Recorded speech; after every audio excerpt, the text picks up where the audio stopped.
Welcome সবাইকে অ্যাপটি প্লাসে।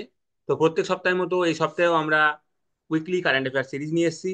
আগামী ডাব্লিউবিসিএস এক্সামিনেশনকে লক্ষ্য রেখে আমরা যেটা করছি, প্রত্যেক সপ্তাহে 30টা এমসিকিউ সলভ করছি আমরা কোশ্চেন অ্যান্সার ফরম্যাটে, এবং তার সাথে দুটো মেন্সের কোশ্চেন রাখছি। মেন্সের কোশ্চেন কেন রাখছি? কারণ আমরা জানি নেক্সট ইয়ার থেকে 2025 সাল থেকে ডাব্লিউবিসিএস ডেসক্রিপটিভ প্যাটার্ন হবে, সেই জন্য আমরা মেন্সের কোশ্চেন রাখছি। আচ্ছা, এই ক্লাসের যদি তোমরা পিডিএফ ডাউনলোড করতে চাও, তাহলে এই ক্লাসের পিডিএফ তোমরা ডাউনলোড করতে পারো। এই ভিডিওর ডেসক্রিপশনে লিংক দেওয়া থাকবে, সেই লিংকে ক্লিক করলে তোমরা এই ক্লাসের পিডিএফ ডাউনলোড করতে পারবে। তো চলো প্রথম প্রশ্ন দিয়ে স্টার্ট করি। The Ghatal master plan aims to mitigate flooding in which district of West Bengal? তোমরা যদি ওয়েস্ট বেঙ্গলের লোক হও, তাহলে তোমরা ঘাটাল মাস্টার প্ল্যান তোমাদের ছোটবেলা থেকে শুনে আসছো। এই ঘাটাল মাস্টার প্ল্যান কেন করা হচ্ছে? কারণ পশ্চিম মেদিনীপুর পশ্চিম মেদিনীপুর জেলায় যে ফ্লাডিং হয়, যে বন্যা হয়, সেই বন্যাটাকে বন্ধ করার জন্য, সেই বন্যার জন্য আহ, যে বিধ্বংসী রূপ দেখা যায়, এই বন্যার জন্য যে অনেক মানুষের ক্ষতি হয়, সেই জিনিসটাকে রোখার জন্য এই ঘাটাল মাস্টার প্ল্যানের ব্যবস্থা করা হয়েছে। এবং এই ঘাটাল মাস্টার প্ল্যানের জন্য ওয়েস্ট বেঙ্গল গভর্নমেন্ট এবছরের বাজেটে 2025-2026-এর বাজেটে 500 কোটি টাকা অ্যালট করেছে। হ্যাঁ, এই দেখো, এই ঘাটাল, এটা হচ্ছে বোল লাইক একটা ডিপ্রেশন, যেটা প্রত্যেক বছর এই সমস্ত নদী, কি কি নদী, শিলাবতী, দামোদর, রূপনারায়ণ, দ্বারকেশ্বর, এইসব নদীর জলের জন্য বন্যা হয় এখানে ঘাটালের এখানে। দেখো, আমি তোমাকে ম্যাপে দিয়ে দিয়েছি, এখানে তোমরা দেখতে পারবো। এই দেখো, শিলাবতী, দ্বারকেশ্বর, দামোদর, হুম, রূপনারায়ণ, এইসব নদীর জলের থেকে বর্ষাকালে এখানে ঘাটালে এতটাই বন্যা হয় যে প্রচুর মানুষের এখানে অনেক ক্ষতি হয়, ইকোনমিক্যালি ক্ষতি হয়, লাইফের লস হয় অনেক। তো সেই জন্য এই ঘাটাল মাস্টার প্ল্যান, এইখানে এই বন্যাটা রোখার জন্য এই ঘাটাল মাস্টার প্ল্যান করা হয়েছে। দেখো, এমটা কি? এম হচ্ছে two mitigate flooding in West Medinipur, পশ্চিম মেদিনীপুর জেলাতে যে বন্যার জন্য যে ক্ষতি হয় সেটাকে রোখার জন্য এটা করা হয়েছে। হুম, এবং টোটাল প্রজেক্টের খরচ হচ্ছে 1500 কোটি টাকা। এবং যার এক্সপেক্ট করা হচ্ছে যে মার্চ 2028-এর মধ্যে এটা কমপ্লিট হয়ে যাবে, এবং এটার জন্য 500 কোটি টাকা এবছরের বাজেটে ওয়েস্ট বেঙ্গল গভর্নমেন্ট অ্যালোকেট করেছে। তো এটা খুবই একটা ইম্পর্টেন্ট নিউজ, সেই জন্য।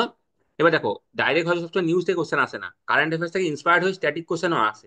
তো সেই জন্য আমি তোমাকে যখন পড়াচ্ছি, কারেন্ট অ্যাফেয়ার্সের যে নিউজটা আছে সেটা তো বলছি, এবং তার সাথে স্ট্যাটিকটাকে লিঙ্ক করে যে ইম্পর্টেন্ট ইনফরমেশন গুলো আছে সেগুলো আমি তোমাদেরকে দিয়ে দিচ্ছি। চলো পরে প্রশ্ন দেখো। The Pathashree Rastashree scheme is aimed at improving which type of infrastructure in West Bengal? তোমরা নাম শুনেই বুঝতে পারছো যে পথশ্রী রাস্তাশ্রী স্কিম কোন ইনফ্রাস্ট্রাকচারকে ইমপ্রুভ করার জন্য করা হচ্ছে। এটা হচ্ছে রোড ইনফ্রাস্ট্রাকচারকে ইমপ্রুভ করার জন্য করা হচ্ছে। আচ্ছা, 2019 সালে কি হয়েছিল? 2019 সালে একটা কর্মসূচি নেওয়া হয়েছিল, দিদিকে বলো। দিদিকে বলো কর্মসূচিতে অনেক মানুষ কমপ্লেন করেছিলেন।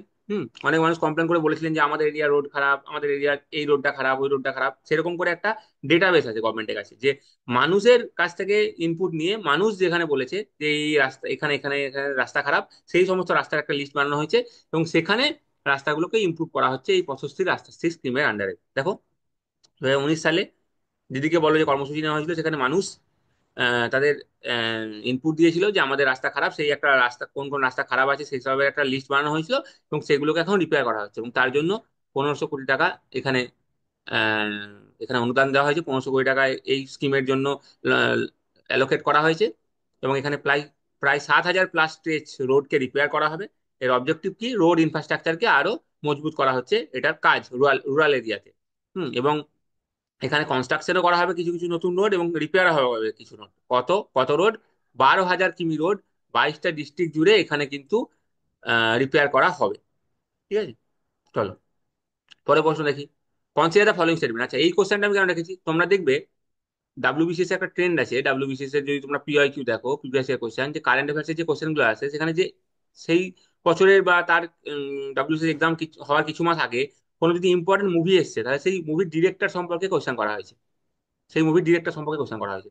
তো আমি সেই কনটেক্সটে এখন একটা খুব হিট ছবি চলছে, ছাব্বা ছবি চলছে, সেই ছবিতে যে মেন ক্যারেক্টার সম্ভাজি মহারাজ, সেই যে মেন ক্যারেক্টার সম্ভাজি মহারাজ, সেই মেন ক্যারেক্টারের উপর একটা আমি কোশ্চেন রেখেছি। ঠিক আছে, এই কোশ্চেনটার কনটেক্সট হচ্ছে এটা, যে ছাব্বা মুভিতে যে মেন ক্যারেক্টার ছত্রপতি শিবাজির যে ছেলে সম্ভাজি মহারাজ, তাকে নিয়ে এই মুভিটা করা হয়েছে। তো তাকে নিয়ে আমি একটা কোশ্চেন রেখেছি, কারণ এই ধরনের কোশ্চেন কিন্তু আসতে পারে, যে পার্সোনালিটিজ ইন নিউজ বলে।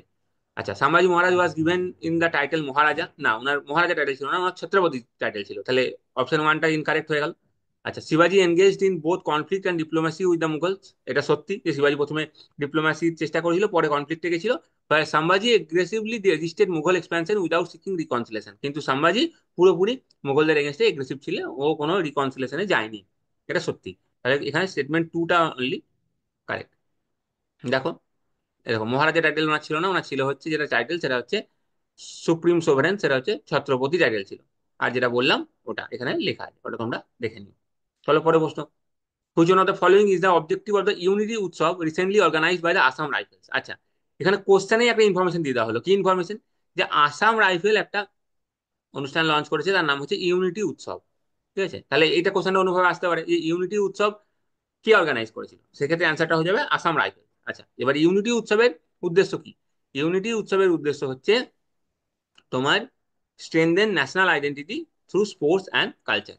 বি হচ্ছে এটার অ্যান্সার। দেখো এখানে কি করা হয়েছে, the event brought together 1000 students from 8 north eastern state. আমাদের 8টা যে নর্থ ইস্টার্ন স্টেট আছে সেখান থেকে টোটাল প্রায় 1000 জন স্টুডেন্ট এখানে পার্টিসিপেট করেছে। তারা স্পোর্টস কম্পিটিশন করেছে, কালচারাল পারফরমেন্স করেছে, ট্র্যাডিশনাল মিউজিক করেছে, তারা গান করেছে, নাচ করেছে। তো এখানে ইউনিটি ইন ডাইভার্সিটিকে থিম করা হয়েছিল। এটা থিম ছিল ইউনিটি ইন ডাইভার্সিটি, যাতে কি করা হয়, মেন উদ্দেশ্য হচ্ছে ন্যাশনাল আইডেন্টিটি একটা বিল্ড করা, এই সমস্ত রিজনাল ট্র্যাডিশনকে বজায় রেখে। সেই জন্য থিমটা রাখা হচ্ছে ইউনিটি ইন ডাইভার্সিটি। তো রিজনাল ট্র্যাডিশন, রিজনাল ট্যালেন্টকে আমরা এক জায়গায় এক মঞ্চে নিয়ে আসছি, সবাই সবার ডিফারেন্ট ডিফারেন্ট ট্যালেন্ট দেখছে, তার মধ্যে একটা ইউনিটি তৈরি হচ্ছে, তাই তো? সেই জন্য আমরা ডাইভার্সিটির মাঝেও একটা ইউনিটি খোঁজার চেষ্টা করছি। তো এটা হচ্ছে মেন উদ্দেশ্য। তাহলে দেখো, তোমরা যদি এই ইউনিটি ইন ডাইভার্সিটি তে রিলেটেড যদি কোনো এসে লেখো, ধরো ঠিক আছে, ধরো কোনো তোমরা এসে লিখছো বা কোনো মেন্সের কোশ্চেন লিখছো, সেক্ষেত্রে কিন্তু তোমরা এই যে ইভেন্টটা হয়েছে, আসাম রাইফেল যেটা ইভেন্ট অর্গানাইজ করেছে, এই ইভেন্টটা কিন্তু এই ইভেন্টের মেনশন করতে পারো তোমরা। তো এইভাবে তোমরা এমসিকিউ আর মেন্সের পড়াশোনাটাকে ইন্টিগ্রেট করে করতে পারো। আচ্ছা, একটা অ্যানাউন্সমেন্ট আছে যেটা আমি প্রত্যেক সপ্তাহে করে থাকি, সেটা হচ্ছে আমাদের একটা টেলিগ্রাম গ্রুপ আছে, ডাব্লিউবিসিএস সাকসেস গাইড। এই টেলিগ্রাম গ্রুপে তোমরা অ্যাড হয়ে যাও। এই টেলিগ্রাম গ্রুপে অ্যাড হতে গেলে তোমাদের কি করতে হবে, এই ক্লাসের এই ভিডিও ডেসক্রিপশনে একটা লিঙ্ক আছে, এই লিঙ্কে তোমরা ক্লিক করলে এই টেলিগ্রাম গ্রুপে জয়েন হওয়ার জন্য, এই টেলিগ্রাম গ্রুপে তোমরা জয়েন হতে পারবে। ঠিক আছে, তো এই লিঙ্কে ক্লিক করলে এই টেলিগ্রাম গ্রুপে জয়েন হয়ে যাবে। টেলিগ্রাম গ্রুপের বিশেষত্ব কি, এখানে আমরা দেখো ডেইলি কোশ্চেন পোস্ট করি, ডেইলি প্র্যাকটিস কোশ্চেন সকালবেলা দিই। সেই কোশ্চেনের অ্যান্সার তোমরা লিখবে, সেই অ্যান্সার লিখে তোমরা এখানে পোস্ট করবে। অ্যান্সার পোস্ট করার পরে তোমরা এখানে ইভ্যালুয়েশন পেয়ে যাবে। এবং সন্ধ্যেবেলায় আমরা এই কোশ্চেনের যেটা সকালবেলায় পোস্ট করা হয়েছিল তার মডেল অ্যান্সার আমরা কিন্তু এখানে দিয়ে দিই। তো কোনো মডেল অ্যান্সারটাও কিন্তু এখানে পেয়ে যাবে। ঠিক আছে, চলো তাহলে দেরি না করে এই টেলিগ্রাম গ্রুপে জয়েন হয়ে যাও যদি তোমরা জয়েন না হয়েছো। এবার পরে প্রশ্ন দেখো, which one of the following states in Tamil Nadu has provided the earliest evidence of iron use in India. Earliest iron ইউজের আর্লিয়েস্ট এভিডেন্স পাওয়া গেছে কোথায়? সেটা হচ্ছে মাইলা দুমপাড়ায় পাওয়া গেছে আয়রন ইউজের এভিডেন্স। আয়রন ইউজ প্রায় 4200 বছর আগে নাকি আয়রন ইউজ করা হয়েছিল তামিলনাড়ুর একটা জায়গায়, কৃষ্ণগিরি ডিস্ট্রিক্টে মাইলা দুমপাড়াই বলে একটা প্লেস আছে, সেখানে নাকি আয়রন ইউজ করা হয়েছিল বলে এরকম একটা এভিডেন্স পাওয়া গেছে।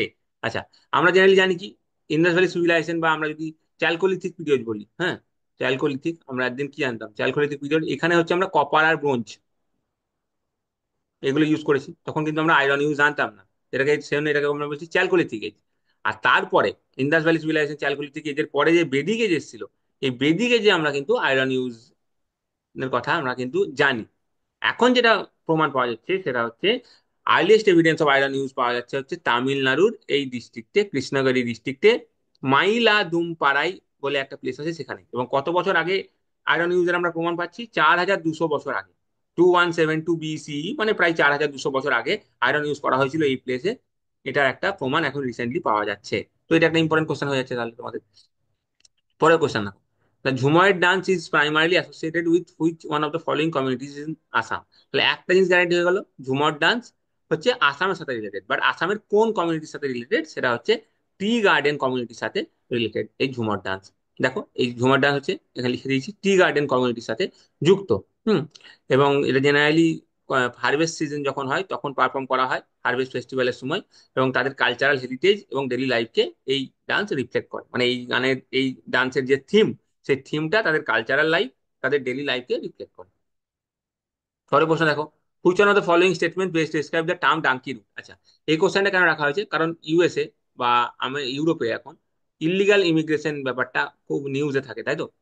এবং ডোনাল্ড ট্রাম্প আসার পর থেকে এই নিউজটা আরো বেশি করে এসেছে, সেই কনটেক্সটে ডাঙ্কি রুটের কোশ্চেনটা আমি রেখেছি। দেখো, জেনারেলি কি হয়, ধর একটা কান্ট্রি আছে এ, একটা কান্ট্রি আছে বি, ঠিক আছে? এই কান্ট্রি এ থেকে কান্ট্রি বি তে তুমি যেতে পারো, একটা অফিসিয়াল রুট আছে, তাই তো? অফিসিয়ালি ভিসা তুমি দেখাবে, তোমার পাসপোর্ট হবে, ভিসা হবে, অফিসিয়ালি তুমি একটা যেতে পারো কান্ট্রি বিতে অফিসিয়াল রুটে, সেটা অফিসিয়াল রুট। বাট একটা তুমি ইলিগালি আনঅফিসিয়াল রুটে যদি কান্ট্রি বিতে যাও, হ্যাঁ, সেইটাই হচ্ছে একটা কাইন্ড অফ ডাঙ্কি রুটের কনসেপ্ট। তা দেখো এখানে হচ্ছে এই অপশন সি হচ্ছে এখানে answer. And irregular and illegal migration route use to enter foreign countries without proper documentation, মানে তুমি একটা কান্ট্রি থেকে আরেকটা কান্ট্রিতে যাচ্ছ, তোমার কাছে প্রপার ডকুমেন্টেশন নেই, তুমি একটা অন্য পথ ধরে ইলিগাল ওয়েতে অন্য দেশে এন্টার করছো, এইটাকেই বলছে ডাঙ্কি রুট। ঠিক আছে? এ দেখো এখানে লেখা আছে, জেনারেলি এটা মেনলি আমরা আমাদের যারা এশিয়াতে, মেনলি সাউথ এশিয়া থেকে যেসব লোক ওয়েস্টার্ন নেশনে এই সকম ইলিগালি ঢোকার চেষ্টা করে, তাদের উদ্দেশ্যে এই কনটেক্সটে ডাঙ্কি রুট কথাটা ইউজ করা হয়, যে তারা ডাঙ্কি রুট ইউজ করে ইউরোপিয়ান নেশনে ঢুকছে। চলো পরের প্রশ্ন হচ্ছে, Jogighopa inland waterways terminal, IWT, Jogighopa inland waterways terminal is situated on which one of the following rivers. এটা রিসেন্টলি উদ্বোধন করা হয়েছে, সেই কনটেক্সটে এই কোশ্চেনটা রাখা হয়েছে। হ্যাঁ, এটা এখানে একটা রিসেন্ট ইনগরেশন করা হয়েছে, সেই কনটেক্সটে এই কোশ্চেন রাখা হয়েছে। তো এটা কোথায়, কোন নদীর তীরে? এটা হচ্ছে তোমার ব্রহ্মপুত্র। ঠিক আছে? দেখো, এই situated on the Brahmaputra river, national waterway 2 এর উপরে এটা অবস্থিত। এবং এটার ফলে কি হবে, ট্রেড এবং কানেক্টিভিটি নর্থ ইস্ট ইন্ডিয়াতে বাড়বে, এটা আশা করা হচ্ছে। হ্যাঁ, এবং এটার ফলে রিজনাল ট্রেড আরো বুস্ট হবে।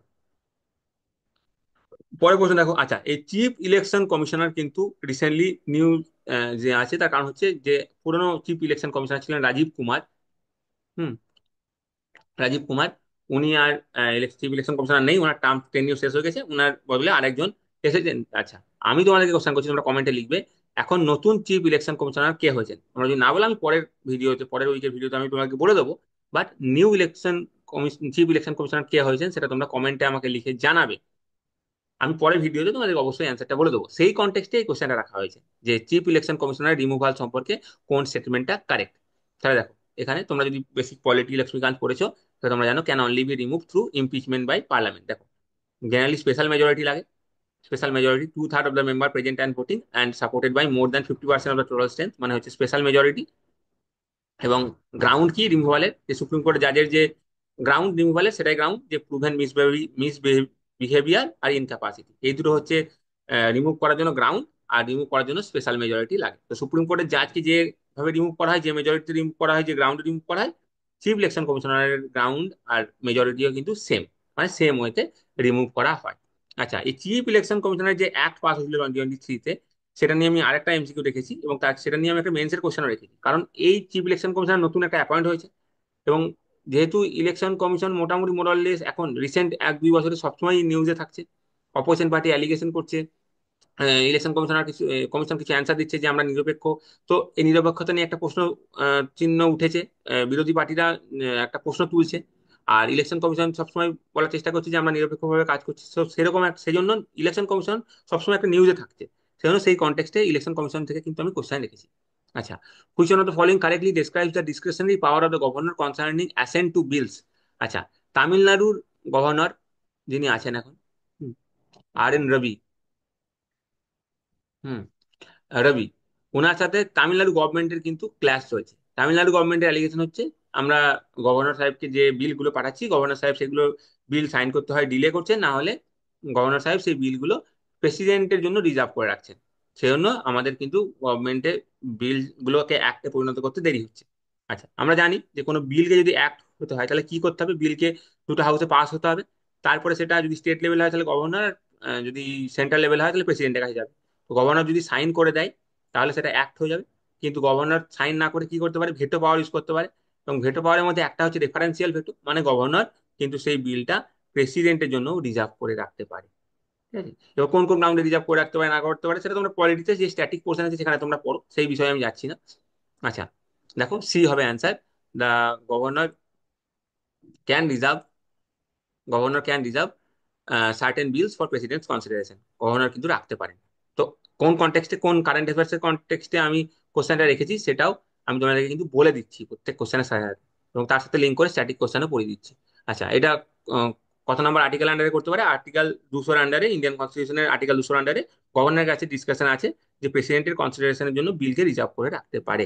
কখন রাখতে পারে? যদি বোঝা যায় যে সেই বিলটা কনস্টিটিউশনের কোনো প্রভিশনকে ভায়োলেট করছে বা ইউনিয়নের কোনো পাওয়ারকে খর্ব করার চেষ্টা করছে, সেক্ষেত্রে গভর্নর রাখতে পারে।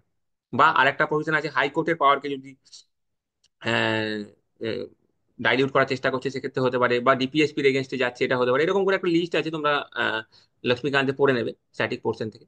আচ্ছা চলো, পরের প্রশ্ন দেখো, which of the following best defines which of the following best defines remission of sentence in the Indian legal context. আচ্ছা, এইখানে কোশ্চেনটা কেন রাখা হচ্ছে? এখানে সুপ্রিম কোর্ট বলেছে যে কোনো একটা ধরো কনভিক্ট আছে, ঠিক আছে, সে ধরো অনেকদিন ধরে জেল খাচ্ছে, সেখানে কি হয়, সে হয়তো রেমিশনের অ্যাপ্লিকেশন করতে পারে, হ্যাঁ, সে হয়তো পার্ডনের অ্যাপ্লিকেশন করতে পারে প্রেসিডেন্টের কাছে বা গভর্নরের কাছে, তাই তো? কিন্তু সুপ্রিম কোর্ট বলছে যে এই কনভিক্ট অ্যাপ্লাই করবে, তারপরে প্রেসিডেন্ট বা গভর্নর ডিসিশন নেবে, সেটা কেন তোমরা ওয়েট করছো? আমাদের তো স্টেট গভর্নমেন্টের কাছে কিছু ম্যানুয়াল আছে, স্টেট গভর্নমেন্টও নিজে থেকে কিছু কয়েকদিকে কিন্তু রিলিজ করতে পারে, যদি তারা ধরো ভালো ব্যবহার করছে বা যেসব যেসব গ্রাউন্ড আছে সেসব গ্রাউন্ড যদি মিট করছে, তো স্টেট গভর্নমেন্টও কিন্তু নিজে থেকে কনভিক্টদেরকে রিলিজ করে দিতে পারে। এটা একটা সুপ্রিম কোর্ট রিসেন্টলি ডিরেক্টিভ দিয়েছে। তো সেই কনটেক্সটে কোশ্চেন রাখা হয়েছে যে রেমিশন মানে কি। দেখো, অনেক কিছু হয়, একটা হচ্ছে পার্ডন হয়, পার্ডন মানে পুরোপুরি মুক্তি দিয়ে দেওয়া। কমিউটেশন হয় একটা, কমিউটেশন। কমিউটেশন কি? কমিউটেশন মানে ধরো কাউকে ডেথ সেন্টেন্স দেওয়া হয়েছিল, ডেথ সেন্টেন্স দেওয়া হয়েছিল, সেখান থেকে কমিয়ে লাইফ ইমপ্রিজনমেন্ট করে দেওয়া হলো। তার মানে যে কনভিকশন হয়েছিল তার ক্যারেক্টারটা চেঞ্জ করে দেওয়া হলো, ডেথ সেন্টেন্স থেকে তোমাকে লাইফ ইমপ্রিজনমেন্ট করে দেওয়া হলো। আর রেমিশন মানে হচ্ছে সবকিছু সেম থাকবে, হ্যাঁ, সবকিছু সেম থাকবে, শুধুমাত্র রিডাকশন ইন ডিউরেশন হবে, হ্যাঁ, without altering nature of convict itself. মানে কি আমি বলে দিচ্ছি, হুম, এখানে বি হবে অ্যান্সার। দেখো, রেমিশন মানে আমি বলে দিচ্ছি, ধরো তোমার কাউকে 5 বছরের সশ্রম কারাদণ্ড দেওয়া হয়েছিল, ঠিক আছে, 5 বছরের সশ্রম কারাদণ্ড দেওয়া হয়েছিল। তো সশ্রম কারাদণ্ড দেওয়া হয়েছিল, সেটা সশ্রম কারাদণ্ডই থাকলো, 5 বছর থেকে 3 বছরের সশ্রম কারাদণ্ড করে দেওয়া হলো। তার মানে কি হলো, কনভিকশন আনচেঞ্জ থাকলো, মানে কনভিকশন কাকে কনভিক্ট করা হয়েছিল, আসামি বানানো হয়েছে, সে আসামি থাকলো, এবং নেচার অফ দ্য পানিশমেন্টও সেম থাকলো, যে সশ্রম কারাদণ্ড ছিল, সশ্রম কারাদণ্ড থাকলো, কিন্তু লেন্থ যেটা 5 বছর দেওয়া হয়েছিল যে জেলে থাকবে, সেটাকে কমিয়ে করে দেওয়া হলো কি 3 বছর জেলে থাকবে। এটা হচ্ছে তোমার রেমিশনের কনসেপ্ট। চলো, পরে প্রশ্ন দেখো, under the election commission, chief election commissioner and other election commissioner appointment condition of service and term office act 2023, who comprises the selection committee recommending CEC and EC. এই যে চিফ ইলেকশন কমিশনার এবং election commissioner রেকমেন্ডেশনের selection কমিটিতে কে কে থাকবে? এই selection কমিটিতে যারা থাকে তারা হচ্ছে প্রাইম মিনিস্টার, ইউনিয়ন একজন ক্যাবিনেট মিনিস্টার যাকে প্রাইম মিনিস্টার নমিনেট করবে, এবং leader of opposition in Lok Sabha. তাহলে এই দেখো, কে কে থাকবে? প্রাইম মিনিস্টার, এবং প্রাইম মিনিস্টার একজন মিনিস্টারকে নমিনেট করবে, সেই ইউনিয়ন ক্যাবিনেট মিনিস্টার থাকবে একজন, এবং লোকসভার বিরোধী দলনেতা থাকবে। আচ্ছা, লোকসভায় যদি কোনো পার্টি হাইস্ট পার্টি না থাকে, তাহলে লার্জেস্ট অপোজিশন যে পার্টি থাকবে তার যে লিডার হবে সেই থাকবে। আচ্ছা, লোকসভাতে যদি অফিসিয়ালি কোনো পার্টিকে অফিসিয়াল অপোজিশন পার্টির স্ট্যাটাস পেতে হয়, তাহলে তাকে 10% সিট পেতে হবে, এটা আমরা জানি, 10% সিট পেতে হবে। লোকসভার যে টোটাল সিট তার 10% সিট পেলে কোনো একটা পার্টি অপোজিশন পার্টি তকমা পেতে পারে। চলো, পরের প্রশ্ন, the primary objective of the Garg in দৃষ্টি প্রোগ্রাম ইজ টু, এই প্রোগ্রামের উদ্দেশ্য কি? Predict, prevent pre term birth. যেগুলো প্রি টার্ম বার্থ হয় সেগুলোকে আগে থেকে প্রেডিক্ট করা এবং সেগুলোকে প্রিভেন্ট করাই হচ্ছে এই গার্গ ইনি দৃষ্টি দৃষ্টি প্রোগ্রামের উদ্দেশ্য, ঠিক আছে। এটা দেখো ডেভেলপ কে করেছে? এটা ডিপার্টমেন্ট অফ বায়োটেকনোলজি ডেভেলপ করেছে।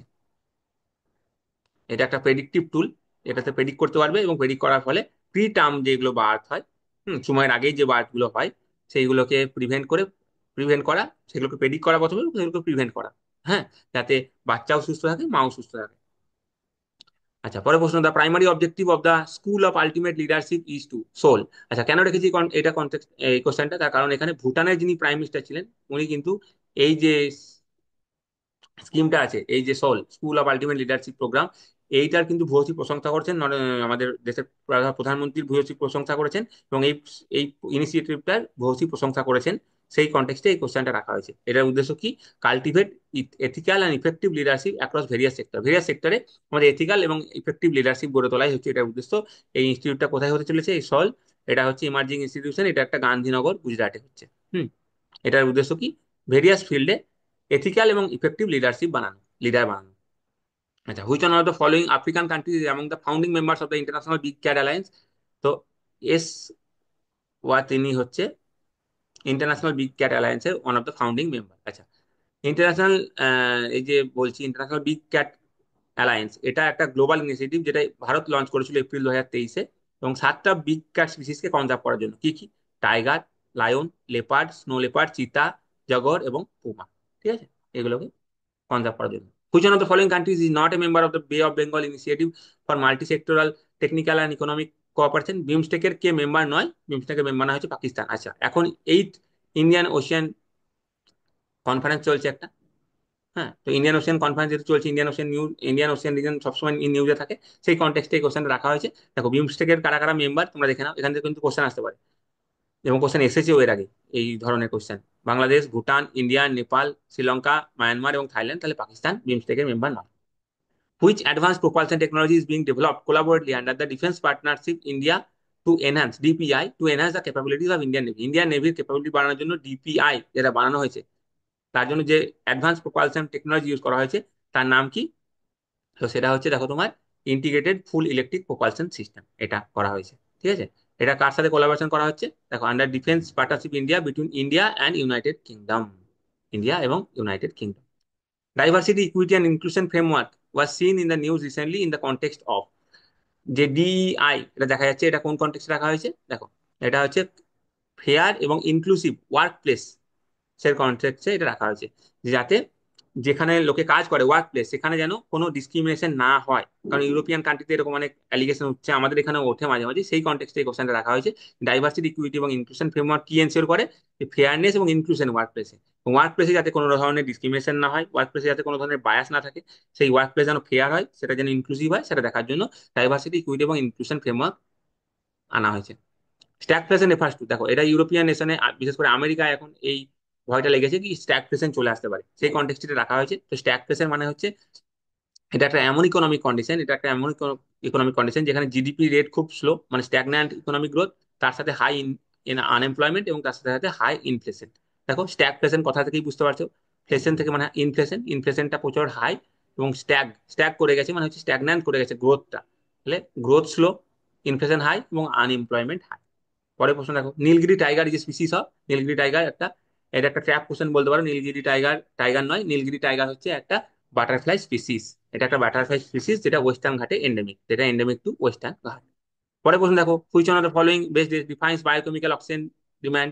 এই ধরনের কোশ্চেন কিন্তু আগেও কিন্তু আমরা কারেন্ট অ্যাফেয়ার্স এর কনটেক্সটে কিন্তু আমরা স্ট্যাটিকে ডাব্লিউবিসিএস প্রিভিয়াস ইয়ার কোশ্চেনে দেখেছি কিন্তু। তো বায়োলজিক্যাল অক্সিজেন ডিমান্ড, অ্যান্সারটা হচ্ছে ইটস অ্যানালিটিক্যাল প্যারামিটার। এটা কি মেজার করে? Amount of dissolve oxygen, amount of dissolve oxygen consume by aerobic bacteria, যেটা হচ্ছে ব্রেকডাউন করে দেয় অর্গানিক ম্যাটারকে জলের মধ্যে। এটাই হচ্ছে তোমার বায়োলজিক্যাল অক্সিজেন ডিমান্ড, তাহলে হচ্ছে সি। তাহলে এটা মনে রাখবে অ্যামাউন্ট অফ ডিজলভ অক্সিজেন, যেটা মাইক্রো অর্গানিজমের রিকোয়ার্ড হয় কে অর্গানিক ম্যাটারকে জলের মধ্যে ডিকম্পোজ করার জন্য। পরে প্রশ্ন দেখো, the mass nesting phenomena of olive ridley turtle known as arribada is unique because, এটা কিন্তু সবসময় মোটামুটি নিউজে থাকে, আমরা জানি আরিবাদা অলিভ রিডলে এই সময়। তো সেই কন্টেক্সটে এই কোশ্চেনটা করা হয়েছে। তো দেখো এটা অ্যান্সার হয়ে যাবে বি। তার কারণ হচ্ছে কি করে ওরা, হ্যাঁ, thousands of female turtles return to same beach where they were born to lay eggs, egg লে করার জন্য যেখানে তারা বর্ন করেছিল সেখানে আবার তারা ফেরত আসে। তো এই বছর প্রচুর রেকর্ড পরিমাণে এই ঘটনাটা ঘটেছে বলে এই কোশ্চেনটা আমি রেখেছি। Hmm, Gaia BH3 was seen in the news recently is a, Gaia BH3 হচ্ছে একটা super massive black hole at the centre of the Milky Way. তো এগুলোকে যেমন ডাইরেক্ট কোশ্চেন দিয়ে দেবে যে এটা রিসেন্টলি নিউজে আছে, এটা কি, জাস্ট এটা তোমাকে জানতে হবে। সরি, এটা হচ্ছে stellar black hole in the Milky Way galaxy, এটা না, অপশন বি না, sorry, super massive black hole না, এটা হচ্ছে stellar mass black hole in the Milky Way among the largest known. Hmm, এটা হচ্ছে in the Milky Way among the largest known, যে হয়ে গেল এটা।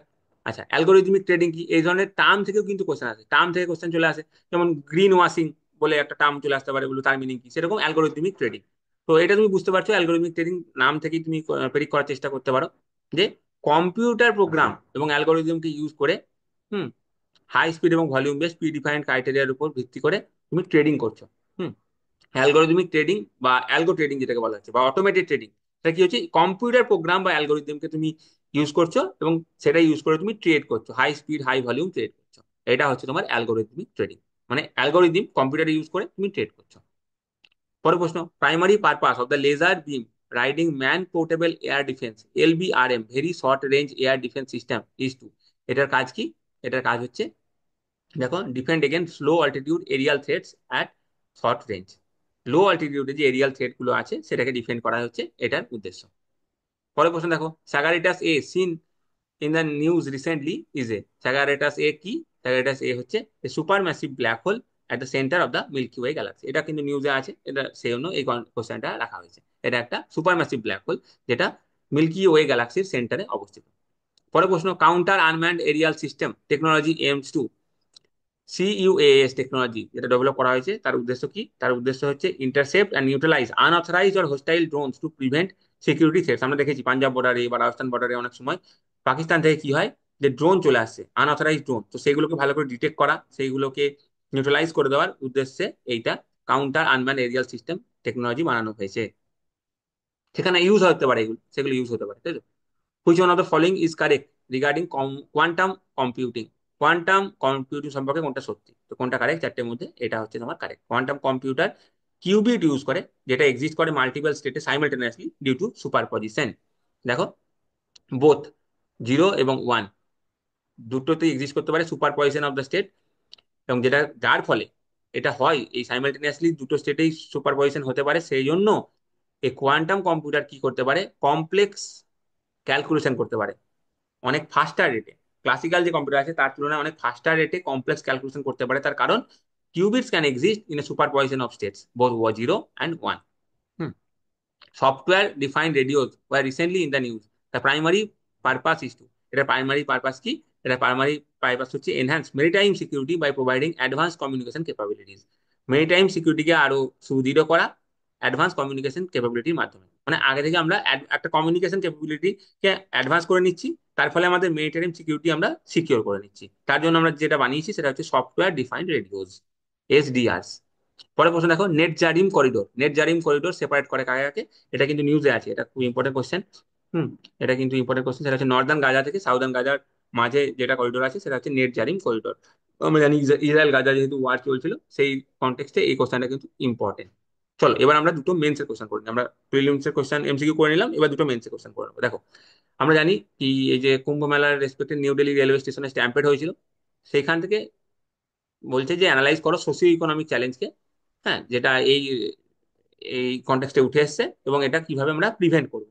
তো প্রথমে তোমরা ইন্ট্রোডাকশন, আমরা কি করে অ্যান্সার লিখবো, ইন্ট্রো বডি কনক্লুশন ফরম্যাট। তো ইন্ট্রোডাকশনে তুমি লিখলে যে একটা আনফর্চুনেট ঘটনা ঘটেছে যেখানে 18 জন মতো মারা গেছে এবং 15 জন মতো ইনজুরি হয়েছে।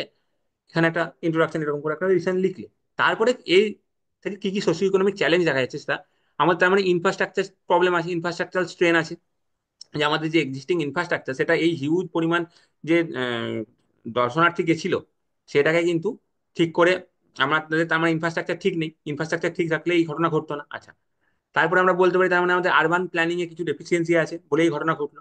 আচ্ছা, এখান থেকে ইকোনমিক ড্যাসপিরিটিও বোঝা যায়, কারণ যারা মানে মেনলি অনেকেই আছে যারা হচ্ছে প্রাইভেট কার কিন্তু অ্যাফোর্ড করতে পারে না, তারা পাবলিক ট্রান্সপোর্টের উপর ভিত্তি করে গেছিল। হ্যাঁ, যেগুলো অ্যাফোর্ডেবল পাবলিক ট্রান্সপোর্ট আছে, ট্রেন আছে বা পাবলিক বাস আছে, সেগুলোর উপর ভিত্তি করে তারা এই কুম্ভ স্নানে গেছিল। তো এখান থেকে বোঝা যাচ্ছে যে যারা হচ্ছে লোয়ার ক্লাস, হ্যাঁ, ইকোনমিক লোয়ার ক্লাস, তাদের কিন্তু সেফটি ইস্যু এখানে চলে আসছে।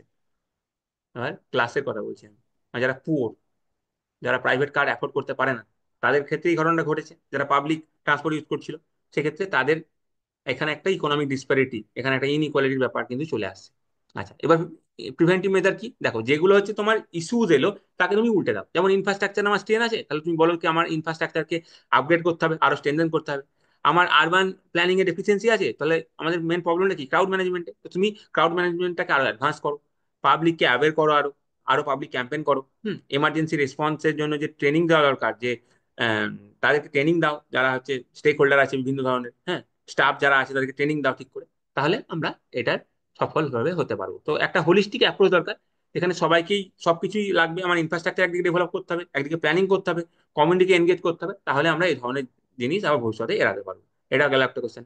পরের কোশ্চেন যেটা আমি আগেই বলেছিলাম MCQ করতে করতে, যে 2023-এ এই যে অ্যাক্ট হয়ে পাস করা হয়েছে না, এই অ্যাক্টটা প্রচুর প্রচুর নিউজে আছে সবসময়। এই কন্টেস্টে একটা মেন্সের কোশ্চেন কিন্তু আসতেই পারে, যে এক্ষেত্রে ইলেকশন কমিশনের অটোনমি এবং ইন্ডিপেন্ডেন্সের উপর যে প্রশ্ন উঠেছে সেটা সম্পর্কে লেখ। তো তোমরা এটা বললে যে সুপ্রিম কোর্টের অর্ডার অনুযায়ী আহ, প্রথমে একটা সুপ্রিম কোর্টে অর্ডার এসেছিল, তারপরে পার্লামেন্ট এই অ্যাক্টটা পাস করেছে 2023-এ। হ্যাঁ, তো এখানে কি প্রভিশন কি কি আছে? Appointment process. অ্যাপয়েন্টমেন্ট প্রসেসে কি বলা হচ্ছে, একটা সার্চ কমিটি থাকবে, সেই সার্চ কমিটির হেড কে থাকবে? ল মিনিস্টার একটা 5 জনের নাম তৈরি করবে, ঠিক আছে? এই 5 জনের নামটা যাবে সিলেকশন কমিটির কাছে। তাহলে প্রথমে যাবে হচ্ছে সার্চ কমিটি, 5 জনের নাম দেবে। সেই 5 জনের নামটা যাবে হচ্ছে তোমার কাছে সিলেকশন কমিটির কাছে। এই সিলেকশন কমিটিতে কে কে আছে? প্রাইম মিনিস্টার আছে। প্রাইম মিনিস্টার একজন ইউনিয়ন ক্যাবিনেট মিনিস্টারকে নমিনেট করবে, এবং লিডার অফ অপোজিশন আছে। এই 3 জন মিলে একজনের নাম ফিক্স করবে। সেই নামটা যাবে প্রেসিডেন্টের কাছে।